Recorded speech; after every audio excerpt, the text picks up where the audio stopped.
Hello guys and welcome to the Excel A to Z course lecture 3 और section 2 में आपका बहुत बहुत स्वागत है। देखिए हमने बहुत सारी चीज़ें सीखी। सेक्शन 1 में हम थोड़ा सा हैंडी होने की कोशिश की है एक्सेल से। हमने कुछ शॉर्टकट सीखे, हमने कुछ ट्रिक सीखी जिससे हम अगर अब जाके एक्सेल पे काम करते हैं तो हमारे हमारे लिए थोड़ा सा आसान होगा, थोड़ा सा हैंडी होगा और हमारी जो प्रोडक्टिविटी है कंपैरेटिवली अब थोड़ी सी ज़्यादा होगी। इसलिए सेक्शन 1 में हमने पर्टिकुलरली कुछ ट्रिक्स और शॉर्टकट्स रखे थे। अब इस वीडियो में हम एकदम बेसिक से स्टार्ट क्योंकि कर रहे हैं, इसलिए हम इस वीडियो में सीखेंगे कुछ अरिथमेटिक ऑपरेशंस करना। आई होप आपको पता हो कि अरिथमेटिक ऑपरेशंस क्या होते हैं। वैसे सबको ही पता होता है। बेसिक मैथमेटिकल ऑपरेशंस जैसे आपका हो गया, सम हो गया, और यहाँ पर हमारे पास अलग अलग हैं वैसे तो सम, मल्टीप्लिकेशन, डिवीज़न और जो भी हमारी ये सारी चीज़ें होती हैं जो बेसिक मैथमेटिकल ऑपरेशंस होते हैं वो सारे हमारे अरिथमेटिक ऑपरेशंस में आते हैं। हमारे पास जो आज का टेबल ऑफ कंटेंट है, जो इस वीडियो का टेबल ऑफ कंटेंट है, वो कुछ इस तरह के है कि सबसे पहले हम सीखेंगे सम करना सीखेंगे, उसके बाद मैक्स वैल्यू फाइंड करना सीखेंगे, मिन वैल्यू फाइंड करना सीखेंगे, फिर स्मॉल और लार्ज, ये कैसे स्मॉल कैलकुलेट कर रहा है किस बेसिस पर और लार्ज किस बेसिस पर कैलकुलेट कर रहा है ये भी हम देखेंगे। और हम देखेंगे एवरेज और मीडियन, इन दोनों को कैलकुलेट करना और साथ में कंपेयर करेंगे कि इन दोनों में जो है डिफरेंस क्या है। तो ये सारी चीज़ें हम इस वीडियो में सीखेंगे। सबसे पहले देखते हैं सम हम देखते हैं। अब देखिए हमारे पास जैसे ये डेटा है तो ये पूरा हमारे पास डेटा है। अब इस डेटा में मान लीजिए कि हम जो है सम करना चाहते हैं, ये जो हमारी वैल्यूज़ हैं इनका हम सम करना चाहते हैं। तो हम कैसे सम करेंगे उसके लिए देखिए हमने यहाँ पर आपके लिए एक शॉर्टकट की, वैसे तो सम की लिखी हुई है लेकिन उस पर हम बाद में जाएंगे। पहले बेसिक चीज़ देख लेते हैं कि कैसे वो काम करता है। तो उसके लिए सबसे पहले आपको इक्वल टू लिखना होगा। ठीक है, जब भी आप कोई फार्मूला लगाते हैं आपको इक्वल टू से स्टार्ट करना होता है। उसके बाद आप यहाँ पर ब्रैकेट स्टार्ट करेंगे। उसके बाद आप जो है एक पर्टिकुलर रेंज वैल्यू, जो भी आपके आर्ग्यूमेंट्स हैं, हर पर्टिकुलर जो फार्मूला होता है उस पर डिपेंड करता है कि उसे कितने आर्ग्यूमेंट्स चाहिए। जैसे अगर आप एडिशन कर रहे हैं तो एडिशन आप एक सिंगल डिजिट का नहीं कर सकते, आपको एक से ज़्यादा डिजिट चाहिए। ठीक है, तो वहाँ पर आपके जो आर्ग्यूमेंट्स होंगे वो 2 या 2 से ज़्यादा होंगे, जितने आप चाहें। अगर आप सिंगल का सम करना चाहेंगे तो आपकी जो वैल्यू है, जो आपने एज एन आर्ग्यूमेंट दी है, वही आपकी एज एन आउटपुट आएगी। तो वहाँ पर वो कुछ कर नहीं सकता है। उसके बाद जैसे हमारे पास यहाँ पर स्मॉल या लार्ज कैलकुलेट करने का है तो वहाँ पर आप एक एरे देंगे। एरे क्या होता है, ये जब हम स्मॉल और लार्ज कैलकुलेट करेंगे तब हम इसके बारे में बात करेंगे। लेकिन वहाँ पर आप एरे देंगे, इसका मतलब है आप ग्रुप ऑफ वैल्यूज़ देंगे। ठीक है, तो आपके फॉर्मूला आपकी कैलकुलेशन पर डिपेंड करता है कि आप कितनी वैल्यूज़, कितने आर्ग्यूमेंट्स उसमें देने वाले हैं। जैसे यहाँ पे हम सम का करने वाले हैं तो यहाँ पर मुझे इक्वल टू के बाद आप फॉर्मूला लिखेंगे अपना। जैसे मैंने यहाँ पर सम लिख दिया, उसके बाद आपका ब्रैकेट स्टार्ट होगा। ब्रैकेट जैसे ही स्टार्ट हुआ उसके नीचे आप देखिए यहाँ पर लिखा हुआ है number 1, number 2 and dot dot dot. That means आपको जब एडिशन कर रहे हैं तो आपको एटलीस्ट जो है 2 वैल्यू तो चाहिए और 2 वैल्यू से आप ज़्यादा रख सकते हैं। अगर आप सिंगल वैल्यू रखते हैं तो जैसा मैंने बताया कि जो आपने वैल्यू एज एन इनपुट दी वही है आपकी एज अ आउटपुट आ जाएगी। ठीक है, तो यहाँ पर हमने सम लगाया। अब हम एक रेंज चूज़ करेंगे, हम ग्रुप ऑफ वैल्यूज़ चूज़ करेंगे जो हमें एज अ आउटपुट चाहिए, जिनका हमें सम करवाना है। तो ये मैंने सेलेक्ट किया और ये देखिए एक्टिवेट हो चुका है। और साथ में जहाँ हमारा फॉर्मूला लगा है वहाँ पर जो रेंज है वो चेंज होती जा रही है। ये देखिए D9 to D14, D10 to D14, D11 to D14। ठीक है, आई होप आपको पता हो कि ये D11 D14 है क्या। नहीं पता है तो मैं आपको समझा देता हूँ। देखिए D14 जो है, जैसे ये हमारा जो सेल है ये D14 है। ये पर्टिकुलर हर सेल का एक यूनिक एड्रेस होता है। ये कैसे कैलकुलेट होता है, जो D है, जो ABCD है, वो आपका कॉलम का नोटेशन है, ABCD में होता है ये। और आपका जो नंबर है वो आपका रो का नोटेशन है। ठीक है, तो इस तरीके से ये जो है आपको एक यूनिक एड्रेस देता है हर सेल के लिए। तो ये कह रहा है कि आपको सम करवाना है D11। जो D11 हमारा सेल है, डीएथ जो हमारा कॉलम है उसमें 11th जो रो है, जहाँ पर वो परपेंडिकुलर एक दूसरे को कनेक्ट करते हैं, वहाँ पे जो सेल है, इसका मैंने आपको पूरा मतलब बता दिया। एक बार फिर से मैं रिपीट करता हूँ आपके लिए कि D11 का क्या मतलब हुआ कि डीएथ जो हमारा कॉलम है और 11th जो हमारी रो है, जब वो एक दूसरे को क्रॉस करेंगे वहाँ पर जो हमारा सेल आएगा उसी सेल के बारे में हम बात कर रहे हैं। तो इसी तरीके से आपका जो एड्रेस है वो दिया जाता है। ठीक है, तो यहाँ पर लिखा हुआ है कि हमें सम करवाना है D11 से D14 तक के सेल्स का। तो यह हमने लिख दिया। अब मैं ब्रैकेट जो है वो क्लोज करूँगा और मैं सिंपल एंटर को हिट कर दूंगा। ये देखिए हमारा जो वैल्यू है वो कैलकुलेट यहाँ पर हो चुका है। यहाँ पर एक हमारा यहाँ पर इसको मैं हमारे पास कुछ जो है ऑप्शंस हैं, उन ऑप्शंस को आप देख सकते हैं। वैसे हमारा जो कैलकुलेशन है वो हो चुका है, ठीक है। तो इस तरीके से हम जो है सम जो है वो कैलकुलेट कर सकते हैं। अगर सिंपल वन वैल्यू में रखूं, उसको भी हम करके देख लेते हैं। इक्वल टू सम मैंने किया, सम मैंने कर दिया, ब्रैकेट स्टार्ट, और ये सिंपल एक नंबर मैंने चूज़ किया, ब्रैकेट क्लोज किया और मैंने एंटर मार दिया। तो जो हमने एज एन इनपुट दिया था दैट इज़ 48,900, वही आपका एज ए आउटपुट आ गया। तो इस तरीके से आप जो है सम कर सकते हैं। ये तो रहा एक तरीका। दूसरा आपका क्या तरीका है, होम टैब के अंदर आपके पास यहाँ पर ऑटो सम में ऑप्शंस हैं जिसमें आप सम कैलकुलेट कर सकते हैं, एवरेज कैलकुलेट कर सकते हैं, काउंट नंबर्स और भी मोर फंक्शंस पे जैसे ही आप क्लिक करेंगे यहाँ पर आप जो भी शो ऑल फंक्शंस में यहाँ पे आपके पास जितने भी जो आपके अरिथमेटिक से रिलेटेड, मैथमेटिक्स से रिलेटेड जितने भी फार्मूलाज हैं वो आपके पास यहाँ पे आ जाएंगे। आप ऐसे यूज़ कर सकते हैं। अगर ऐसे करना चाहें तो मैं इसको हटा देता हूँ, एक बार इससे भी कैलकुलेट करके देख लेते हैं।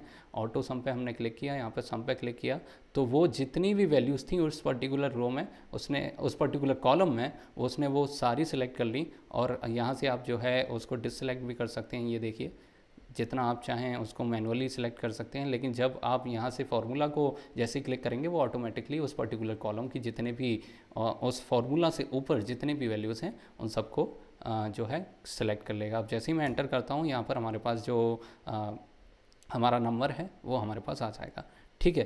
तो इस तरीके से आप जो है सम कैलकुलेट कर सकते हैं। जो तीसरा तरीका है वो है हमारा शॉर्टकट की का। मैं शॉर्टकट की आपको दिखा देता हूँ। यहाँ पर मैंने अलग से शॉर्टकट की लिखी हुई है। देखिए शॉर्टकट की जो है, अगर आप विंडोज़ में हैं तो आप ऑल्ट प्लस इक्वल टू को क्लिक करके आप जो है पूरे जो कॉलम है उसका सम कर सकते हैं। अगर आप मैक यूज़र हैं तो आप कमांड शिफ्ट और टी को प्रेस करके उस पर्टिकुलर जो हमारा कॉलम था उसकी जितनी वैल्यूज़ थी उसका जो सम है उसको कैलकुलेट कर सकते हैं। आप यहाँ पर करके देखते हैं, कंट्रोल कमांड शिफ्ट और टी।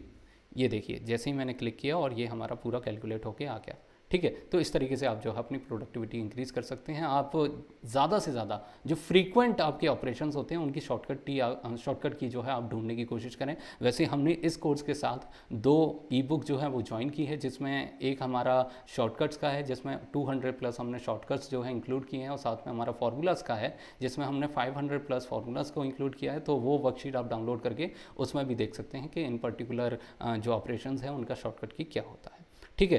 तो ये तो बात रही हमारी सम की। इसके बाद चलते हैं मैक्स और मिन पे। देखिए ये हमारे पास दूसरी टेबल है, इसमें मैं कैलकुलेट करूँगा मैक्स को। तो मैक्स के लिए भी वही प्रोसीजर है, सेम इक्वल टू दबाया, हमने मैक्स लिखा और मैक्स के बाद हमने ब्रैकेट स्टार्ट किया। अब यहाँ पर देखिए इसको कितने आर्ग्यूमेंट्स चाहिए वो सब हमने सेलेक्ट किए। हम चाहते हैं इतने जो हमारे आर्ग्यूमेंट्स हैं, जितनी हमारी वैल्यूज़ हैं, इसमें से हम जो है अपनी मैक्सिमम वैल्यू खोजने की कोशिश कर रहे हैं। तो ब्रैकेट क्लोज किया और मैंने एंटर जैसे ही मारा तो हमें पता चल गया कि 44400 दैट इज़ 44,400 जो है आपका मैक्सिमम वैल्यू है इसमें, ठीक है। तो इस तरीके से आप जो है मैक्स का यूज़ कर सकते हैं। अब इसमें देखते हैं कि मिन, तो मिन के लिए भी वही है, इक्वल टू लगाया हमने, मिन लिखा, और मिन के बाद जैसे ही हमने ब्रैकेट स्टार्ट किया ये हमें आर्ग्यूमेंट्स बता देगा, आपके इनपुट्स बता देगा कि कितनी आपको वैल्यूज़ चाहिए। उसके बाद आप जो है सिलेक्ट कर सकते हैं और उसके बाद जैसे ही ब्रैकेट क्लोज करके आप एंटर मारेंगे आपके पास आ गया that 40,500 is your minimum value. तो ये तो बात रही है हमारी सम, मैक्स और मिन की। अब बात करते हैं लार्ज की और स्मॉल की। देखिए लार्ज और स्मॉल का यहाँ पे मतलब क्या है, इसके लिए मैंने अलग से यहाँ पे आपको एक डेटा दिया हुआ है। ये देखिए ये बहुत ही इंपॉर्टेंट कॉन्सेप्ट है और आपको इसे ध्यान से सुनना चाहिए क्योंकि ये आपके फाइनेंस के फील्ड में बहुत ज़्यादा काम आएगा। सिर्फ फाइनेंस के में नहीं बल्कि अलग इंडस्ट्रीज़ में भी बहुत ज़्यादा काम आएगा। देखिए इसको ध्यान से सुनिएगा आप कि स्मॉल में क्या होता है। स्मॉल में मैंने आपको यहाँ पर दे रखा है, जैसे हम जो हमारा पहला डेटा है उसमें हम स्मॉल कैलकुलेट करना चाहते हैं। मान लीजिए मुझे कोई प्रोजेक्ट करवाना है किसी एजेंसी से, तो मैंने एक आर्टिकल दिया, एक एडवर्टाइजमेंट दिया कि मुझे ये पर्टिकुलर प्रोजेक्ट जो है वो करवाना है। प्रोजेक्ट किसी का भी हो सकता है वो एडवर्टाइजमेंट हो सकता है वो कोई प्रोडक्ट शूट हो, वो किसी भी तरीके का प्रोजेक्ट हो सकता है मुझे कंस्ट्रक्शन वर्क करवाना हो, कुछ भी हो सकता है, ठीक है। तो मुझे कोई प्रोजेक्ट करवाना है दैट इज़ PR001 प्रोजेक्ट 1 मुझे करवाना है, उसका मैंने एडवर्टाइजमेंट दिया। अब क्या हुआ, लोगों ने उसके लिए अपने अपने टेंडर्स भरे, उन्होंने मुझे ऑफ़र दिया, उन्होंने वेंडर्स ने मुझे ऑफ़र दिया कि हम जो है इतने पर्टिकुलर अमाउंट में आपका ये प्रोजेक्ट जो है वो कंप्लीट कर देंगे। अब हमारे पास ये देखिए प्रोजेक्ट 001 के लिए और प्रोजेक्ट 002 के लिए हमारे पास 6 वेंडर्स आए और उन्होंने दोनों के लिए अलग अलग जो है अपने अपने कोटेशंस दिए। आपको बात समझ में आ रही है? यहाँ पर क्या हो रहा है, यहाँ पर जो है कोटेशंस की बात हो रही है। जब कोटेशन आपके पास आएंगे, जब वेंडर्स आपके पास कुछ पर्टिकुलर अमाउंट लेके आएंगे, क्योंकि आपको पैसा उन्हें देना है, तो आप चाहेंगे कि मैं लोएस्ट वैल्यू उन्हें दूं, कम से कम पैसे में मेरा काम हो जाए तो ही अच्छा है। ठीक है, आपको यही लगेगा, तो इसलिए हम लोएस्ट वैल्यूज कैलकुलेट करने की कोशिश करेंगे। अब ये देखिए यहाँ पर क्या होगा, हमारे पास 6 जो है वेंडर्स हैं, प्रोजेक्ट 1 और प्रोजेक्ट 2 के लिए, दोनों के लिए उन्होंने अलग अलग अपने अपने कोटेशंस दिए हैं। अब मैं कैलकुलेट करूँगा कि lowest quotation that is lowest 1 and lowest 2, sorry यहाँ पे L2 लिखा है मैंने, L1 लिखा है, L2 कर देते हैं। सबसे ज़्यादा लोएस्ट कितना था और सेकंड लोएस्ट कितना था, ये दोनों चीज़ें हम कैलकुलेट करेंगे। लोएस्ट 3 भी आप कैलकुलेट कर सकते हैं, जो भी आप चाहें वो कैलकुलेट कर सकते हैं। अब लोएस्ट 1 मैं कैसे कैलकुलेट करूँगा, सेम प्रोसीजर रहेगा, इक्वल टू हम दबाएंगे, यहाँ पर स्मॉल का है तो स्मॉल हमने लिखा। उसके बाद जैसे ही मैंने ब्रैकेट स्टार्ट किया, यहाँ पर देखिए अगर आप ध्यान दें, ये हमसे 2 आर्ग्यूमेंट्स मांग रहा है, एक तो एरे हो गया आपका, एक के हो गया। अब एरे क्या है और के क्या है? एरे वैसे जो है प्रोग्रामिंग में यूज़ होता है, मैं प्रोग्रामिंग भी पढ़ाता हूँ, तो मैं पाइथन जब पढ़ाता हूँ या फिर सी पढ़ाता हूँ या C++ पढ़ाता हूँ, सी और C++ का ये कॉन्सेप्ट है। एरे कहता है, एरे क्या होता है, array is a group of homogeneous values. अब होमोजीनियस वैल्यूज़ क्या होती हैं, सेम टाइप ऑफ वैल्यूज़ आपकी। ठीक है, यहाँ पर हमारी सेम टाइप ऑफ वैल्यूज़ हैं, तो ग्रुप ऑफ वैल्यूज़ आप बस इतना ध्यान दीजिए कि एरे जो है आपका ग्रुप ऑफ वैल्यूज़ है। तो यहाँ पर हमें एक आर्ग्यूमेंट तो आपका ग्रुप ऑफ वैल्यूज़ देना है और सेकंड आर्ग्यूमेंट आप कौन सा चाह रहे हैं। अगर आप 1 क्लिक करेंगे दैट इज़ लोएस्ट 1, यानी कि सबसे कम अमाउंट जो है। अगर आप 2 क्लिक करेंगे तो आपका क्या हो जाएगा, सेकंड लोएस्ट। 3 करेंगे तो थर्ड लोएस्ट। तो जो भी आप करेंगे वो नीचे से जो है ऊपर की तरफ जाता जाएगा। ठीक है, तो यहाँ पर सबसे पहले तो मैं एक रेंज सेलेक्ट करता हूँ, ये हमारी रेंज सेलेक्ट हो गई। उसके बाद मैं कॉमा दूंगा और यहाँ पर 1 लिख के और ब्रैकेट बंद करके मैं एंटर मार दूंगा। तो यहाँ पर जो हमारी लोएस्ट वैल्यू रही वो रही हमारी 37। अगर हम यहाँ पे भी देखने की कोशिश करें तो ये देखिए सबसे छोटी वो है 37, उसके बाद 77, 79, 83 एंड 99। इसका मतलब हमारा जो कैलकुलेशन था वो सही था।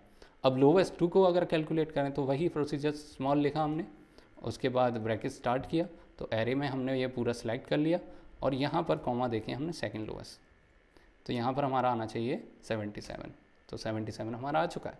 अगर हम प्रोजेक्ट 2 की बात करें तो उसमें हमारा क्या रहेगा, फिर से वही प्रोसीजर, स्मॉल लिखा हमने और यहाँ पर हमने पूरी जो रेंज है वो दे दी और यहाँ पर कॉमा लगा के लोएस्ट 1, ये देखिए यहाँ पर 38 है। फिर से हम करेंगे, स्मॉल लिखा हमने और ये स्टार्ट किया और एरे हमने पूरी दे दी और उसके बाद कॉमा 2 और ये हमने एंटर मार दिया। ठीक है, तो ये हमारा पूरा जो है स्मॉलेस्ट वैल्यू क्या होता है। अब इसी तरीके से अगर हम लार्ज देखें, अब लार्ज क्या हुआ, देखिए मेरे पास जैसे एक कोई प्रॉपर्टी है, अब प्रॉपर्टी का ऑक्शन हुआ, ऑक्शन में मैं क्या चाहूँगा कि ज़्यादा से ज़्यादा पैसा मेरे पास आए। यहाँ पर तो मैं पैसा ले रहा हूँ, तो मैं क्या चाहूँगा कि ज़्यादा से ज़्यादा पैसा मैं गेन करूँ। ठीक है, और जब मैं पैसे देने की बात आएगी तो मैं क्या कहूँगा कि मेरा कम से कम पैसा जाए। बेसिक ह्यूमन बिहेवियर है ये तो। ठीक है, एंड दैट्स कॉल्ड बिजनेस। ऐसे ही तो आप प्रॉफिट कमा पाएंगे। ठीक है, तो जब आपका ऑक्शन हो रहा है, जब आपकी ज़मीन का ऑक्शन हो रहा है, तो आप क्या चाहेंगे कि ज़्यादा से ज़्यादा उसकी बोली लगे। ठीक है, तो यहाँ पर ऑक्शन हो रहा है, बिडर्स आए हैं और बिडर्स ने प्रोजेक्ट 4 के लिए और प्रोजेक्ट 5 के लिए बिडिंग लगाई और उन्होंने अपनी अलग अलग बिडिंग्स लगाई हैं। तो इसके लिए हमें क्या चाहिए, लार्ज वैल्यू चाहिए और उसके लिए हम क्या करेंगे, इक्वल टू हमने किया और लार्ज हमने लिख दिया और यहाँ से जैसे ही स्टार्ट किया हमने एक जो है रेंज सेलेक्ट की, उसके बाद कॉमा और 1, यानी कि टॉप, एकदम टॉप हाईएस्ट वैल्यू, और हमने एंटर मार दिया। यहाँ पर हमारे पास 99 जो है वो हमारी हाईएस्ट वैल्यू। इसके बाद सेकंड हाईएस्ट देखेंगे हम, तो उसके लिए भी हमने लार्ज लिखा और यहाँ से फिर से एरे हमने पूरी सिलेक्ट की और यहाँ से हमने कॉमा लगा के और सेकंड लिख दिया। तो सेकंड लार्जेस्ट वैल्यू हमारी क्या है, जो हमारी लार्जेस्ट थी, फर्स्ट लार्जेस्ट थी दैट इज़ 99 और सेकंड लार्जेस्ट थी हमारी 83। अब प्रोजेक्ट 5 के लिए वही चीज़ कैलकुलेट कर लेते हैं। तो इसके लिए हम लार्ज किया और उसके बाद हमने यहाँ पर ब्रैकेट स्टार्ट किया और उसमें हमने पूरी जो है एक रेंज सेलेक्ट की और उसके बाद 1 दैट इज़ सेकंड आर्ग्यूमेंट और उसको एंटर मार दिया। इसमें भी हम कैलकुलेट कर देते हैं।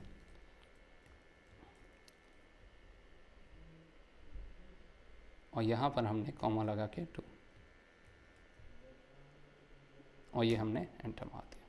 ठीक है, तो इस तरीके से आप जो है स्मॉलेस्ट और लार्जेस्ट वैल्यूज़ जो है वो कैलकुलेट कर सकते हैं। आप जितना चाहें उतना कैलकुलेट कर सकते हैं। यहाँ तो मैंने दो वैल्यू ही की, second smallest, second smallest, third smallest भी आप कर सकते हैं, फोर्थ स्मॉलेस्ट भी आप कर सकते हैं। आपको सिंपल उसमें एक आर्गुमेंट देना है जहाँ पर आप जितने जो भी चाहिए, आपको स्मॉलेस्ट चाहिए तो 1, सेकेंड स्मॉलेस्ट चाहिए तो 2, जो भी आपको चाहिए वो आप पास कर सकते हैं। सेम एज उसी में लार्जेस्ट आप वैल्यू जो है फाइंड कर सकते हैं। तो ये तो बात रही हमारी स्मॉलेस्ट और लार्जेस्ट वैल्यूज़ की। इसके बाद आते हैं हम सीधा यहाँ पर एवरेज और मीडियन पर। अब यहाँ पर देखिए हमारे पास कुछ वैल्यूज़ हैं। अब हमारे पास ये कुछ हाउसेस की वैल्यूज़ हैं और उनके इतने इतने प्राइजेस लगे हुए हैं। ठीक है, कुछ हाउस हैं और उनके जो है ये हाउस नंबर है हमारे, और उनके इतने इतने जो है वो प्राइस लगे हुए हैं। ये लैक्स में मान लें, आप करोड़ में मान लें, जितना भी आप चाहें वो मान लें। ठीक है, एक काम करते हैं, इसको करने से पहले मैं यहाँ पर आपको थोड़ी सी फॉर्मेटिंग और सिखा देता हूँ इनकी। फॉर्मेटिंग के लिए हम क्या करेंगे, ये जितनी भी हमारी वैल्यूज़ हैं इनको सिलेक्ट करेंगे और यहाँ पर मैं क्या करूँगा, डेसिमल लगाने की कोशिश करूँगा। ये देखिए डेसिमल हमने लगा दिया, और इसके बाद करेंसी के लिए मैं यहाँ पर रुपीज़ लगा दूँगा। अब थोड़ा हमारा ज़्यादा अच्छा लग रहा है ना। तो इसके लिए, और इसके बाद हमने यहाँ पर रुपीज़ लगा दिया। ठीक है, तो ये हमारी फॉर्मेटिंग हो गई, थोड़ा अच्छा लग रहा है ये। ठीक है, अब हम यहाँ पे वापस आते हैं। तो ये कुछ हाउसेज हैं और उनकी प्राइजेज़ हैं।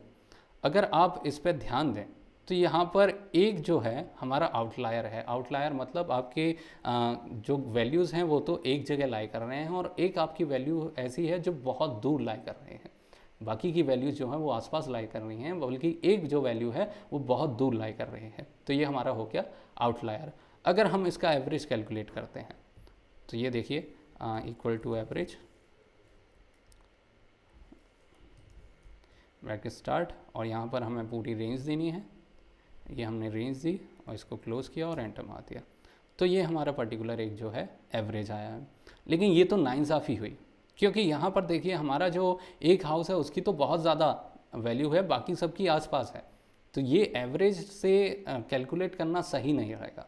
तो यहीं पर हम जो है मीडियन जो है वो कैलकुलेट करते हैं। अब हो सकता है कि इन सब में फर्निशिंग ना हो, हाउस 5 है उसने फुल्ली फर्निश्ड और कुछ सामान भी उस साथ दे रहा हो, इसलिए उसकी वैल्यू ज़्यादा हो सकता है उसमें स्विमिंग पूल अटैच्ड हो, काफ़ी चीज़ें हो सकती हैं जो वो एक्स्ट्रा प्रोवाइड कर रहा हो, इसीलिए तो उसकी वैल्यू जो है ज़्यादा है।